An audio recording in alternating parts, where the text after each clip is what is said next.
시청자 여러분 안녕하십니까? 지방자치 중점 소식을 전하고 더 나은 지방자치의 방향성을 제시하는 지방자치 1번지입니다. 전주 시내 부족한 주차 공간으로 불법 주차 문제가 심각합니다. 특히 제2의 번화가로 불리는 신시가지의 거리는 불법 주차로 인해 차량들이 아슬아슬한 고개 운전을 펼치는 등 시민들이 사고의 위험에 노출돼 있는데요. 불법 주차를 해결할 대비책이 시급해 보입니다. 김순경 기자의 보도입니다. 전북 전주시가 도시 인프라의 균형 비율을 고려하지 않은 무분별한 도심 확장으로 인한 불법 주차 문제로 몸살을 앓고 있습니다. 최근 전주의 전북대 거리에 이어 제2의 번화가로 불리는 신시가지의 거리입니다. 낮 시간인데도 불구하고 불법 주차된 차량들이 보입니다. 불법 주차를 막기 위해 차량 규제봉을 설치했지만 차량들은 아랑곳하지 않고 중앙선을 넘나듭니다. 같은 시간 공영주차장의 모습입니다. 주차된 차량으로 가득 차 있습니다. 지금 현재 그 효자동 저도 살고 있고 사무실도 효자동이지만 현재 보면은 주차장이 너무나 꽉 차 있어요. 출근하신 분들이 다 전입을 다 해놔가지고 뭐 여기서 잠깐 들린다는 사람들은 아예 생각지도 못하죠. 결국 불법 주차로 인한 교통사고 발생 및 교통체증이 심해질 수밖에 없는 상황입니다. 일반적으로 신시가지는 구도심에 비해 도로 확보율이 낮아 좁은 2차선이나 1차선 도로가 많습니다. 전주시의 공영주차장은 총 70곳으로 이 중 신시가지에서 차지하는 주차장은 유료 주차장을 포함한 17곳입니다. 최근에는 17곳 중 4곳이 유료 주차장으로 전환되어 무료 주차장의 비율은 전체의 18%밖에 되지 않습니다.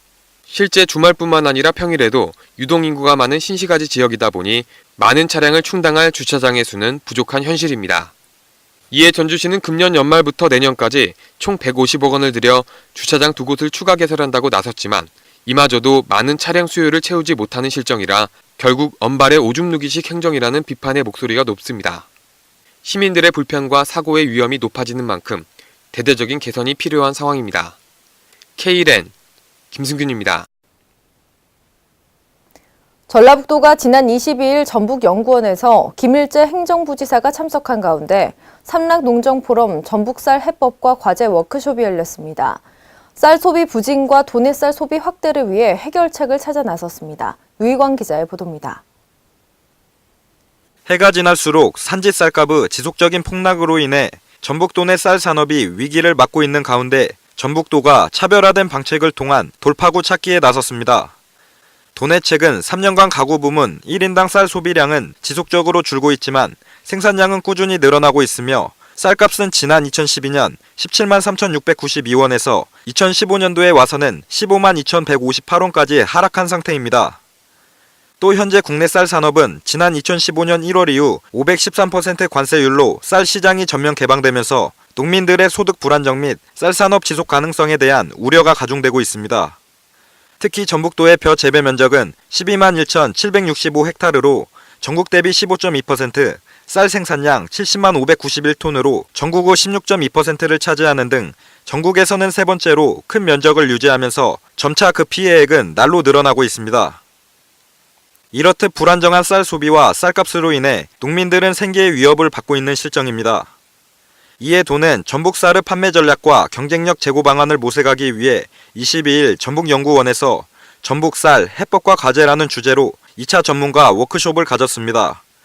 이 자리에서는 저비율 고효율 생산 유통체계 구축을 통한 국내외 쌀 경쟁력 강화를 비롯해 쌀 생산단지 육성을 통한 품질 고급화에 따른 소비 촉진 등의 방안이 제시됐습니다.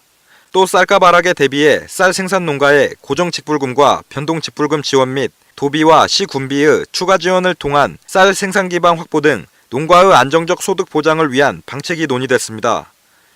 이렇듯 전국의 쌀 산업이 총체적 난국을 맞은 이때 삼락농정을 기반으로 위기를 극복해 나가기 위한 전북도의 노력이 결실을 맺을지 귀추가 주목되고 있습니다. K랜 유희광입니다. 지난 19일 지역 청년 채용을 위한 혁신도시 이전 공공기관 간담회가 개최됐습니다. 이번 간담회는 혁신도시 이전 공공기관과 도내 대학교 간 소통 강화를 위해 열렸습니다. 홍윤 기자의 보도입니다.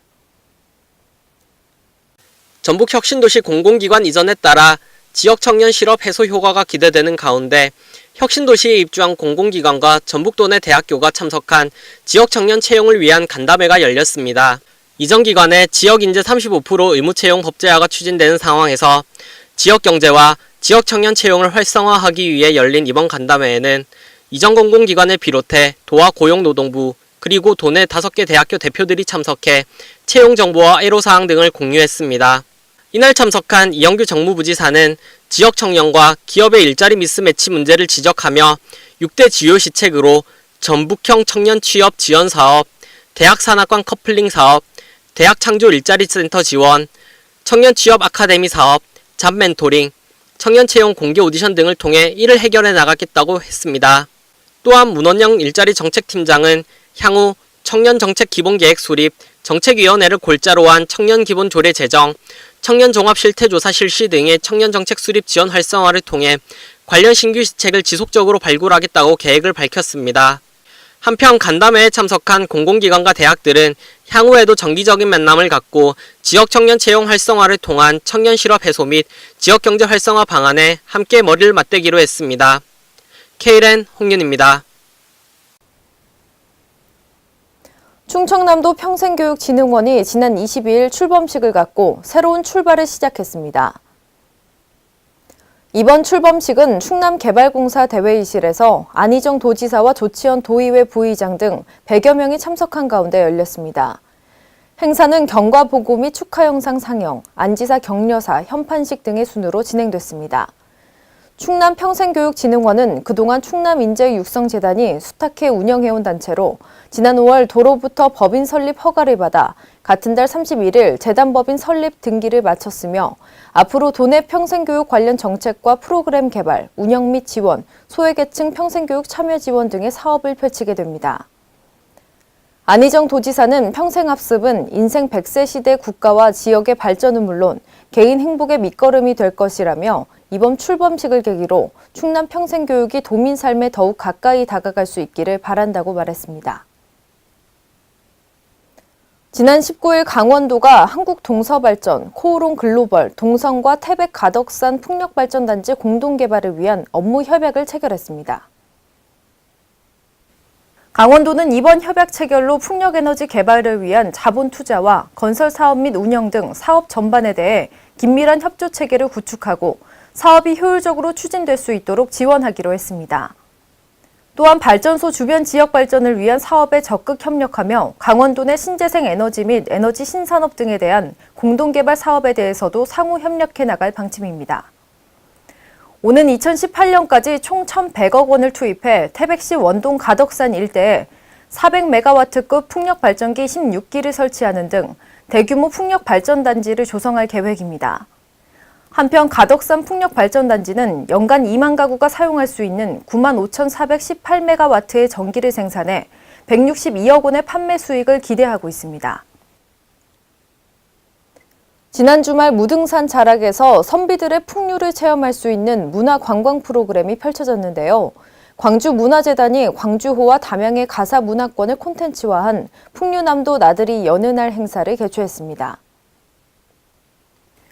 풍류남도 나들이 사업은 광주호 인근 광주와 담양의 누정들을 문화 콘텐츠로 활용해 주민 공동체 사업으로 엮어내기 위해 추진됐습니다.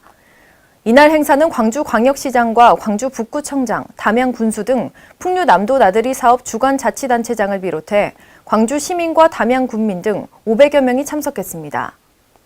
행사 시작 전 마당극 배우 김호준 씨가 500년 전 양산보 옥 역할을 맡아 손님들을 맞이하고 소세원 48형시 일부를 낭독하는 퍼포먼스를 펼쳐 관람객의 시선을 모았습니다.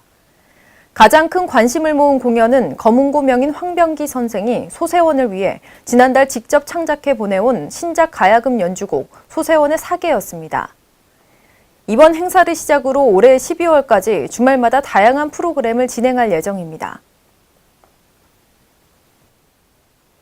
행정자치부 국가기록원은 우리나라 IMF 및 IBRD 가입일을 맞아 8월 이달의 기록 주제를 우리나라 경제 성장을 지원한 국제금융기구 기록으로 보다로 정하고 관련 기록물을 오늘부터 누리집을 통해 서비스한다고 밝혔습니다.